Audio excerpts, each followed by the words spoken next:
It's time for the Game Show Fans Podcast with Josh and Danny. Hello and welcome to the Game Show Fans Podcast. I'm Josh McLeod. I'm Danny Lewis. And I'm X Factor Gaming. And today we are talking about the best game show revivals of the past 25 years, minus what Rich is going to pick. It's good to be back. We need to give credit. This idea was originally from our friend Dylan Raby, who's not here today. Better known as How Many Fans 74. Sorry you couldn't be here, Dylan. We'll have you on again soon. But we will talk about the shows that you wanted to talk about. And I've picked a random number generator, the magical random number generator, to determine who's going to go first. And it's you, Danny. It's me? Okay. Well, this show is probably one of my all-time favorite shows, actually. It's the 1998 to 2004 version of Hollywood Squares, hosted by Tom Bergeron. Now, when most people think of their favorite Squares revivals, actually the Davidson version comes to mind as people's favorites, but my favorite is the Bergeron version, hands down. And when it started in 1998 with regular panel with Whoopi Goldberg as the center square, and other regular panelists at that time included Bruce Vilanch, Caroline Ray, Jeffrey Tambor, Gilbert Gottfried, etc., etc. And Penn and Teller. Penn and Teller, that's true. There were countless. You fool! Martin Mull. Martin Mull was on there. Paula Poundstone was on a few of them. That's a little bit of foreshadowing there. Anyway, yeah, Hollywood Squares 98. Now, in the first season, it was a little different from the rest of the series for a couple reasons. For the first 4, 6, I don't know how many weeks it was, but they had two different bonus rounds. One of them was pick a star and win a prize, and then later on they made it so where you had to agree or disagree with the celebrity correctly in order to win that prize. Now the prize evolved from cars to trips to money, things like that. And the season 1, they also didn't have returning champions, so you had 2 new contestants on each show.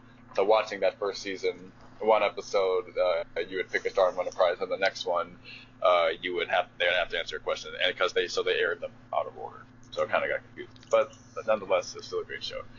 And second season, they added returning champions, and they kept the pick a star, win a prize, and answer a question. That was permanent for the rest of that era. Well, not for the rest of that era, but one of the most remarkable things about that second season of Hollywood Squares is the "you fool" moments, where the two Gilbert Gottfried was the only square left, and they spent about 9 different questions with him before they got something right. And every time the contestant got something wrong, Gilbert Gottfried would yell out, "You fool!" And No, do it right. It's "You fool!" Right. A great moment in game show history. If you're a Marshall Squares fan or Davidson Squares fan or whatever. Shame that never happened on the original series. Kind of went on forever. I don't think it would have. Well, wouldn't it? Because it wouldn't have gone to either player, because that would have given them the win, so they would have kept going. There was one time when it was like that with Paul Lynde. He was the only one left. I think Paul Lynde at that point was getting really antsy and just wanted it over with. But yeah, Hollywood Squares 98, it had a lot of great celebrities on there. So let's fast forward to season 4 in 2001. They changed the theme song a little bit. Also, the music package for this show for both music packages were just great, in my opinion. So yeah, we mentioned Whoopi Goldberg was a regular fan. She was the center square, along with Tom Bergeron. And in season 4, they changed the set a little bit. They changed the music. And then 2 months through that season, they revamped the bonus round very much. And it's a lot of people point to this as the demise of Whoopi being on the show. But anyway, it was a big money bonus game where a contestant would pick a celebrity to come down to the middle of the stage with them and answer rapid fire trivia questions that were multiple choice for 60 seconds. And as many as for how many they got right, they would get $3,000 each or something like that. And then with all the money they accumulated over that 60 seconds, they had a chance to do a double or nothing bonus question. And most times people didn't go for the bonus question. But shortly after they introduced this bonus round, Whoopi Goldberg and the producers, they had on fights. Whoopi wanted more money, and they didn't want to give it to her. So Whoopi left the show, and by the 5th season rolled around, they had a completely new set, new music. The game was the same, the host was the same, but yeah. What did you guys think about the whole Whoopi Goldberg transition to 8 Squared? I remember really not liking the final format. Like, with the I think I keys. tuned out after Whoopi left. I didn't even watch that much. Oh. Let's see, 8. Well, they changed the logo. It was H Squared is what they called it, H2, and they changed the theme song from "I Love Hollywood," which is a song sung by Whoopi Goldberg, and then they changed it to a version of Hollywood Square Biz, which was a song in the 80s. Everybody get up. Yeah, it's the Hollywood Square. It was a great song. Both of them were great. I like the Whoopi years better, but yeah. 8 Squared, that lasted from 2002 to 2004. Some of the celebrities left. Bruce Valanche only appeared 1 week in 2003. Caroline Ray was gone. Some of the others were gone. But Gilbert Gottfried stayed. Penn and Teller stayed. Martin Mull was the center square in the very last season. I will say that I think they had higher quality celebrities in the Whoopi years than the later ones. Definitely. Yeah, Patrick Swayze, FloJo. Yeah. John Ritter. John Ritter was on 8 Squared. He was on both of them.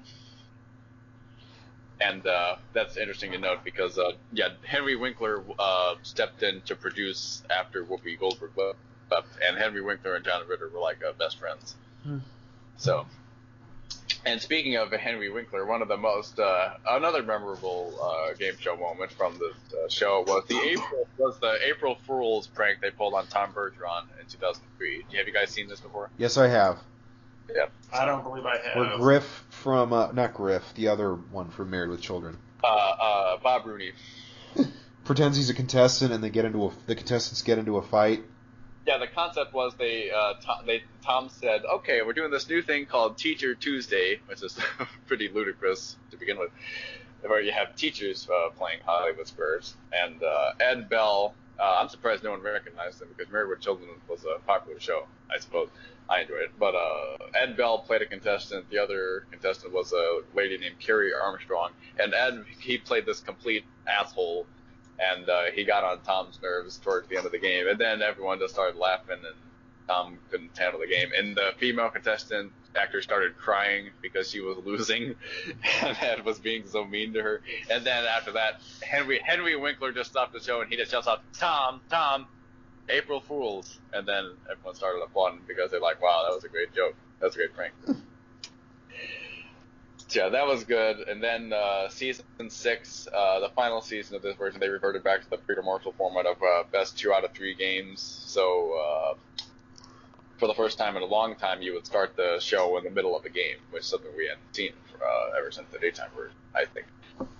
But yeah, that lasted for 6 seasons. And the reason why I picked this one is because this was a celebrity game show that aired in the 70s. And also, I think it's important to note that Hollywood Squares 98, and also it debuted at the same time as Match Game 98, which failed. Yeah. But Hollywood Squares, they took that thing of taking this old celebrity game show that hadn't really, well, no, it did get revived in the 80s successfully.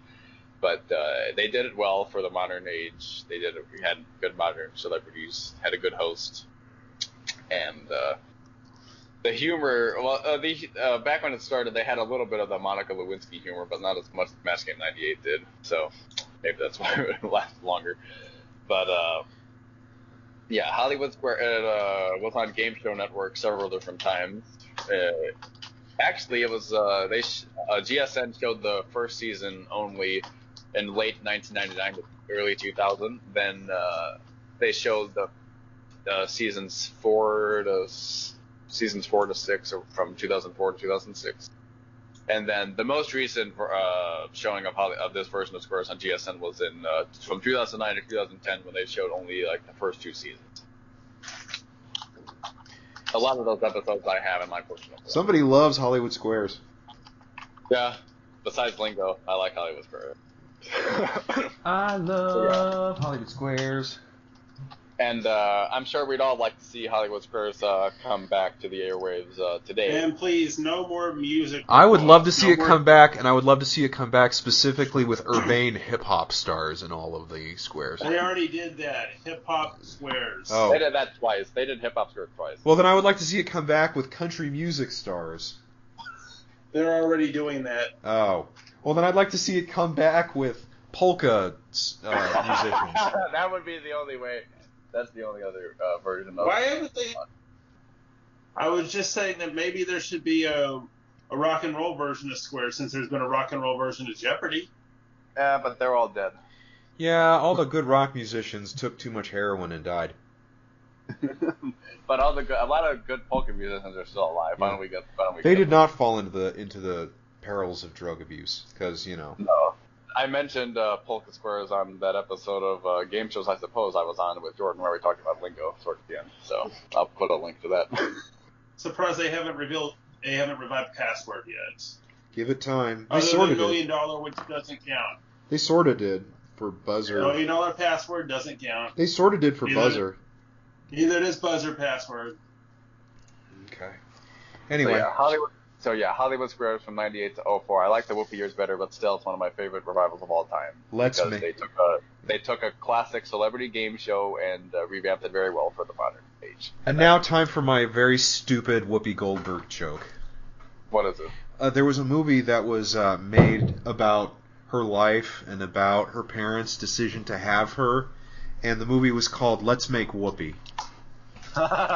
Thank you. I'm here all week. I actually thought that was funny. Anyway, so the next show we're going to touch on is, only for a few minutes just for the memes, is Lingo from 2002 to 2007. That technically is a revival because it started in the U.S. in 1987, and then the production company went bankrupt. They sold it to the Netherlands, and they lasted about 29 years with that. I'm exaggerating. But then they sold it to GSN, bought it in 2002, and that was the best revival of Lingo at that time. And then the other show I want to touch on is because Dylan wanted to talk about it. He wanted to talk about Family Feud, which actually started in 1999 with Louis Anderson. What do you guys think about that version? I vastly prefer the Louis Anderson version over the Richard Karn and John O'Hurley versions. I don't like any of the more recent ones. Yeah. Maybe the Harvey version. Yeah. Okay. I think the reason why he picked Family Feud 99 is because of Steve Harvey in the first place. Well, it is one of the most successful game shows on American television. So. Don't you mean Family Feud 09? Harvey wasn't there in 99. That was Louis. Well, my name's Josh. His name's Danny. But this run it started in 99 and it's been on. It's just with different hosts. But Steve Harvey is definitely the best host of the four that have been on the syndicated 1999 version so far. Agreed. So who's gonna go next? It's either me or Rich. And according to the magic number generator, it is Rich, because you're number 3. Right.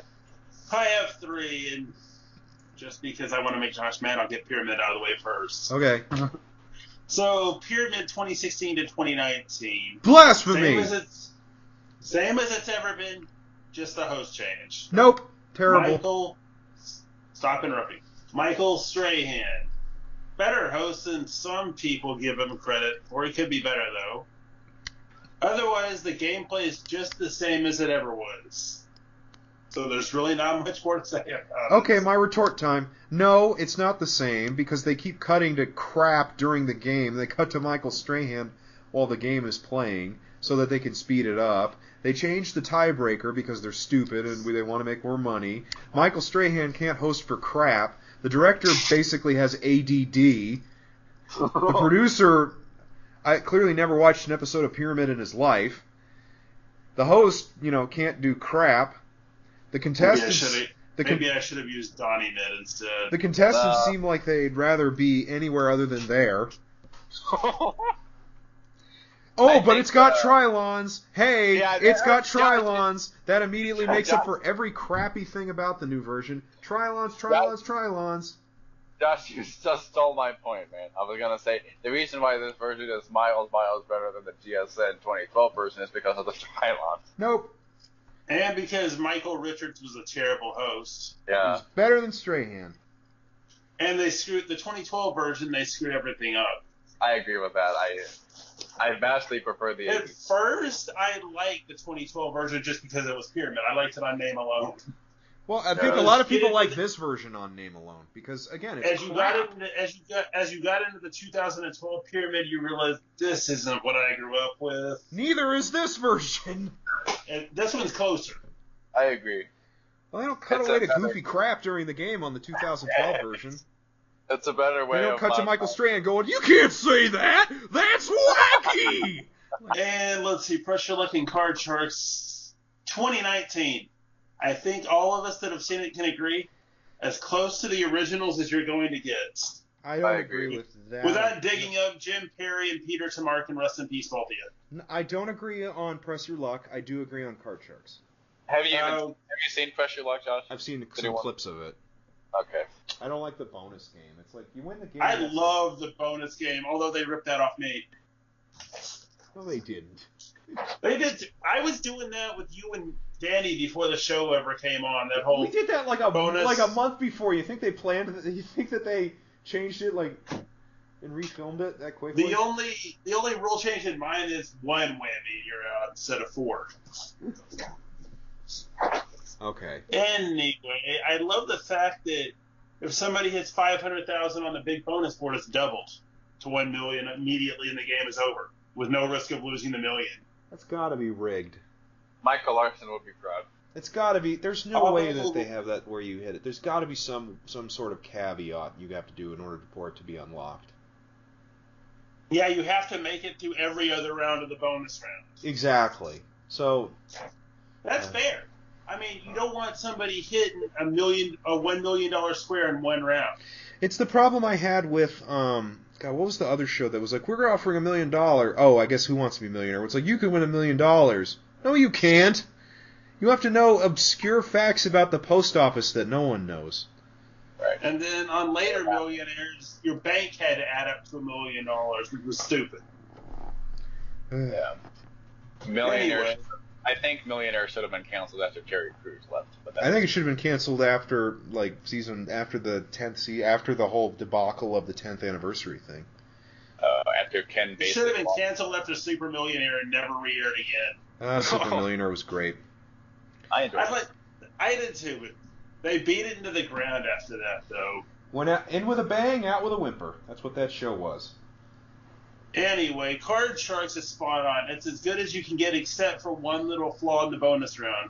The double push rule.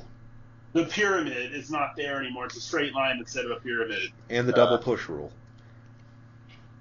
Doesn't that rule mean that if you draw the same card, you don't lose your money? You don't lose, but you don't gain. But they got rid of that and said if it's the same card, you lose everything. Didn't they do that on the original Perry version, where if you hit the same card and you bet enough, you would lose everything? You had to change. They changed it pretty quickly. Honestly, I would have kept that. It makes it more challenging. I don't. Well, then no one's going to risk it if... Yeah, that's stupid. I mean, you don't know what card's next. I mean, you could risk it all and say it's lower, then it turns out to be the same card. You just screwed yourself over. The one game show that Tom Kennedy hated or didn't like. I'm told. Well, at least there's no clip chips on this version of Card Sharks. That's true. And there's questions. Nothing from the 2001 Card Sharks made this version. Yeah, honestly, I think clip chips would be more interesting these days than in 2001. Do not agree. The 2001 version did nothing right and did everything wrong. Man, can you imagine if we had clip chips nowadays? We would be seeing a bunch of social justice warriors. On the Card Sharks. That would be fun. How dare you call it a manhole? You bitch. It would be a bunch of. Oh, I gotta cut that, don't I? Yeah, I gotta beat that. Considering it's ABC, it'd be a bunch of political crap. And a bunch of pro-liberal, oh, we have to make sure everyone's okay and we're not hurting anybody's feelings, because, It would probably, it'd probably work better if you were on if a Card Sharks was on syndicated television. Yeah. At least if it was on syndicated, you could run it every day and have returning champions. That's my other gripe with Pressure Luck, too. and Match Game and Well, I Pyramid. don't know. I think if Pressure Luck had returning champions, they would probably be blowing their budget a lot faster. Yeah. You would obviously have to cut the $1 million top prize. That's possible. I think every show now wants to offer $1 million just so they can say, we're offering $1 million even if it's like impossible to get the $1 million. I would say the top you could get is $125,000, and as soon as you hit that in winnings, or if you get it in one show, you have to retire. Yeah, I No, missed you know the what winner they cap. do? They should have an ABC version and a syndicated version to go by it. So the ABC version, you have all your big money, and then the syndicated version of Pressure Luck is just like the 80s version in terms of money.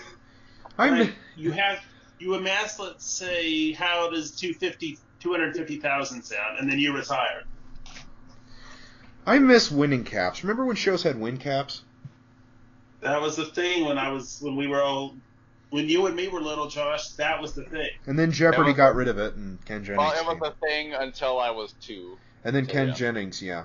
To be honest, I miss when Wheel of Fortune had returning champions. I didn't. It didn't really matter. They overstayed their welcome. They were kind of boring, and like the flair sort of wore off. It really didn't affect the ratings when they got I mean, rid of it. five shows is enough for a show like Wheel of Fortune. I think you were only allowed to do 3 on Wheel of Fortune, though. It was originally 3, I think. Then they upped it to 5. And then they got rid of it, which I think was a good call. Anyway, so yeah, those 2 shows. They're not bad. They're not great, but they're not bad. They're better than Push Your Luck, Pyramid. They're both better than Push Your Luck. Well, the Filipino version of Push Your Luck, that's just hilarious. Or Whammy, Yeah. actually. It was Whammy. Whammy. Whammy, press you. Whammy, Push Your Luck. Yeah. Push my luck. I love how they said it. Oh, Press your one thing I left out of the Hollywood Squares, let's take a minute. They actually had Peter Marshall on for a week in 2002 when they had Game their show host week. Show sweet. That's right. And Peter Marshall and Tom Bergeron even switched roles on the Thursday episode of the week. So that Peter Marshall could pimp his There's, book. That's right. there's only one way I would have done it to do that better. What's that? Bergeron on the Squares, Marshall hosting the entire week. Oh, well. Not to say anything wrong. Not to say anything bad about Bergeron, because anything he hosts turns to gold. So, Yeah. Dancing with the Stars, anybody? Such a flimsy format, yet he's made it work. That's based on a... Oh, I guess it's not. Never mind. Based on a what? I was going to say it's based on a Japanese format, but then I remembered, no, it's not. The Japanese format is based on the British format. But anyway. Still. Anyway, flimsy format, but he made it work. Correct. Yeah. So yeah, I guess I'm up. So we're going to talk about 2 shows, one I like and one that was kind of meh. Let's talk about the one I like first, because shut up. It's called I've Got a Secret, the 2006 revival, not the 2000 revival. Why was this revival so good, Josh? Because it had special, like, variety-type guests, and it had an all-gay panel. Yay! Hooray! We're liberally open-minded on this one topic. Yay, gay panel. In 2006, that was very gutsy, but nowadays you probably wouldn't be fazed by it. Yeah. Well, now people would be mad. It's like, why do you only have gay people on the panel? Not just, well, maybe. Some would. Why can't straight people be on your panel? But anyway. Why can't straight people be on the panel? Yeah. You're straight bashing, but regardless. They would. Give it time, they will. That's true. We do have a straight pride parade coming up, or I don't know if that already happened, but that did exist. Yeah. So you have 4 people that are gay, whose names I don't remember. Jermaine Taylor, Billy Bean, not Billy Bush. Billy Bush is straight. Billy Bean, the baseball player. Frank Nicotero, and what's her name? I forgot who the girl was. Yeah. But, And Bill Dwyer was the host. We love Bill Dwyer. Yay, Bill Dwyer. Yes, we do. We can watch him on I Love the 80s, and I Love the 70s, and I Love the 90s, and all those other I Love Those, which I'll send to Danny at some point, so that I can force him to learn about the past. Right. Well, yeah, they would have people come on with secrets, and Bill Dwyer would give the panel a hint, and they would have to ask questions to try to figure out what the guest's secret was. And my favorite was they had stripper jugglers in an episode. So. And giving the panel a hint totally goes against what every other version of Secret did. Well, they sort of did it. I mean, there's a couple times where Steve Allen nearly blew the secret, and he practically gave it away. I know he did that once. I mean, on the the black original. and white version was Gary Moore didn't do that. Well, he would give them a hint. But anyway, I liked it. I liked the hint. I enjoyed it too. Yeah. And some of the important celebrity guests that this version of I've Got a Secret had include Tom Bergeron of Hollywood Squares Yep. and Dancing with the Stars fame, and Glenn Campbell. And Ben Stein was one of my favorites. Do you want to know what Ben Stein's secret was? What was that? Bueller. Ben Stein's secret was that he had his best friend taxidermied. His dog. That sounds about right. Oh, Oh, I saw that episode. I was like, what? Yep, he had his dog taxidermied. I never saw that. And do you remember Tom Bergeron's secret? I think I forget what was it. He was a mime. The mime. That's right. Oh yeah, I remember that episode. What was I Glenn remember. Campbell's secret? I forgot. That he also played bagpipes. Oh, that's kind of cool. Yeah, and then they made him play Amazing Grace on the bagpipes for everybody. And they had a guy who threw playing cards super fast. Oh yeah. And a woman who dated Jack Nicholson in high school. And they also had the woman who sang the gay national It's anthem. Raining Men. Yeah, It's Raining Men. Which I never thought of as a gay song until I accidentally went into that one bar that one time. You know, I think that's why they had her on the show, because it was Yeah. a gay show, gay panel. Yeah. And you have That- Jermaine Taylor freaking That's out. what that's Jermaine something Taylor that actually turned me. That's something that turned me off to the show. Why they did that is beyond me. What? Have her on? Or have an all-gay panel? No, the panel. I think it was to insinuate the panel. The joke is that the panel all had a secret. Like, I don't know if anyone on the panel was gay. Like, was openly gay, even though it was apparent. Well, okay, never mind. think Billy they all Bean were. was. Yeah, you're They right. all were openly gay, and they made a joke occasionally that Bill Dwyer was the straight man to the panel. That's the good joke. And Billy Bean, you wouldn't know was gay until you, learned that about him. I didn't know that. Let me do my Jerry Seinfeld impression. Not that there's anything wrong with that. we gotta emphasize that on this show. So Yeah, if And we I don't, we'll also get got- letters. I gotta throw in my Ben Stein imitation here. Okay. Bueller. I loved him on the game show Outrageous Moments. I watched that last night where he How said about when they gave him his own show, Win Ben Stein's Money? where he said all the words that you're allowed to say on television that sound dirty. Titular, titmouse, innuendo, The second one's not ballcock, even a word. ballcock, cockshore, There's probably plenty more than that. angina, muff, okay, are we done? Regina. Regina's a city in Saskatchewan Yep. where a lot of polka musicians are from. So I have a feeling he made up a lot of those. No, Regina is real. yeah, I that's know. So is I'm just angina. saying, I'm guessing he made up quite a few of those, though. I don't think so. Anyway, so yeah, bring back, air that GSN. Stop airing Family Feud all day. Air the old I've Got a Secret. Buzzer has it now. No, air the Game Show Network version. I think Game that's Show Network. 2006. Yeah, Game Show Network owns that. Don't air that train wreck. Yes, do. And then we go to my next show, which is one I never really thought was that great. Which, funny enough, my brain rewrote history on this one for some reason. The 2000 version of To Tell the Truth, as picked by Oh, by the way, Dylan wanted to talk about this show. as picked by Dylan. Yes, it's hosted by John O'Hurley, who played Jay Pitterman on Seinfeld. Is that the character? Peterman. I called him Jay Pitterman. And he was on Drake and Josh as the magician. I forget the magician's name. Harry Houdini. No, wait, that wasn't John O'Hurley. That was somebody else. Yeah, that was someone else. Frank That Doheny. was Doheny was John O'Hurley. No, it wasn't. It wasn't John O'Hurley. I think maybe He that did was. appear on the show as a doctor at one point in time. Yeah, no, he played a doctor, and Drake was trying to be a doctor to get close to some woman, and that was it. Tonight on Guys Talk About John O'Hurley's Career. I He love also, that. hosted Family Feud for a few minutes. I don't know. Yeah, no one remembers that. Funny enough, that was maybe I don't know who thought of that version, but whatever. Yeah, this version, it was just like the original To Tell the Truth, with Burton Richardson, but for some strange reason in my brain, I have it that, for some reason, I can only remember John O'Hurley asking questions and the audience voting. For some reason, I don't remember the four celebrities.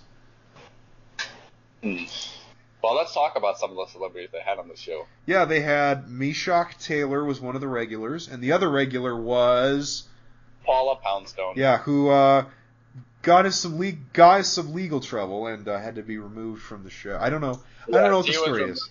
She was removed from the entire second season. I'm not sure it was because of that. It might have had to do something with that, but for the entire first season, it was Meshack and Paula. Then for the second season, it was just Meshack, and they had 3 variety panelists. And I remember Brad Sherwood was on a few times. Bryan Cranston before he got super big. Greg Proops, Richard Kind. I think and Katie Carlisle, the Queen of the Television. She was on one episode. Yeah, I think Vivica Fox was on a few times. Because you got to have Kitty Carlisle on every version to tell the truth. Except this new one, because it's not possible. She's dead. Yeah. Maybe we can have Chris Hart on there. Thankfully, you took to tell the truth. I wouldn't touch the new version with a forklift. You know what? Ironically enough, I don't think that one's as bad as people say it is. I hate it. It's got its flaws. I will not deny that. I wish that they would limit it to. I wish that they would show all the questions, and I wish they would have a question period. But I like some of the guests. I like some of the formats. No offense to anybody that likes the show. I think it's garbage. Except Eliza Schlesinger. Stop inviting her for things. I think it's meh. But they had a polka guy, Jimmy Sturr, on the most recent episode. You and your polka. Yeah. Like it could be Satan incarnate as long as it's got a polka guy on it, and you'd watch it. I'm sure. Mm-hmm. So yeah, I guess we're done. So thank you. That was a great news segment. And this, I guess, has been the Game Show Fans podcast. As always, I am your fearless leader, Josh McLeod. I'm Danny Lewis. And I'm X Factor Gaming. And thank you for joining us on this episode. And remember, it's hard to see the end when you're beginning.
Takeshi's Castle Full Games Rundown. I don't know if that's the name of this segment, but we're going to call it that anyway.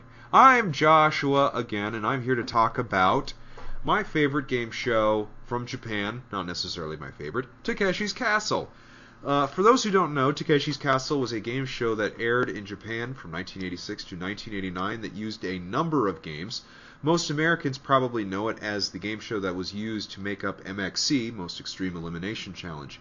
In this segment, I'm going to take you through every game ever featured on the program, one at a time, over the course of many episodes.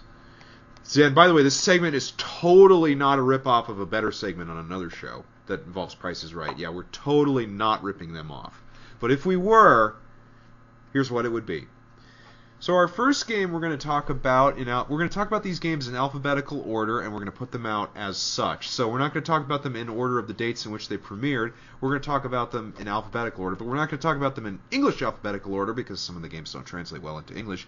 We're going to talk about them in the alphabetical order in which they were in Japanese. So we're going to start out with the very first game, which in English is called The Weight of Love. In the UK version, it was called Walk the Plank. In MXC, it was called Plank Spankers. This game was only played in couples specials. There is a row of 10 planks floating in the lake. The pairs need to cross the water by stepping from one plank to another. The two contestants have to step on opposite sides of the plank at the exact same time. If weight is put on just one side, the plank will tip up, so the contestants need to step onto and off of each plank at the same time, or roughly the same time, in order to keep it balanced. If the contestants make it to the finish platform at the end of the planks without falling in the water, they win and move on to the next game. But if either of them falls in the water, they lose the game. This game was played twice on the show, once in episode 36 and again in episode 98, and was also a variant of a similar game called The Weight of Family, which was basically the same game, only it was played with parents and children instead of couples. And the set was slightly different. In this version, instead of a bug theme, there was a heart theme, hence the couple's love. All the planks were pink for these 2 episodes. In it, 3 contestants were shown winning, several were shown failing, and 1 set of contestants ended up winning the Fighting Spirit Award in episode 98. It is the only time any variant of this game ever produced a Fighting Spirit Award winner. So that's The Weight of Love. Oh, and before I forget, because we have to do that, the BGM playing in the background, which you will hear right now, is called Bad News, and it is from the 1986 movie Just Between Friends, which starred Mary Tyler Moore and Ted Danson.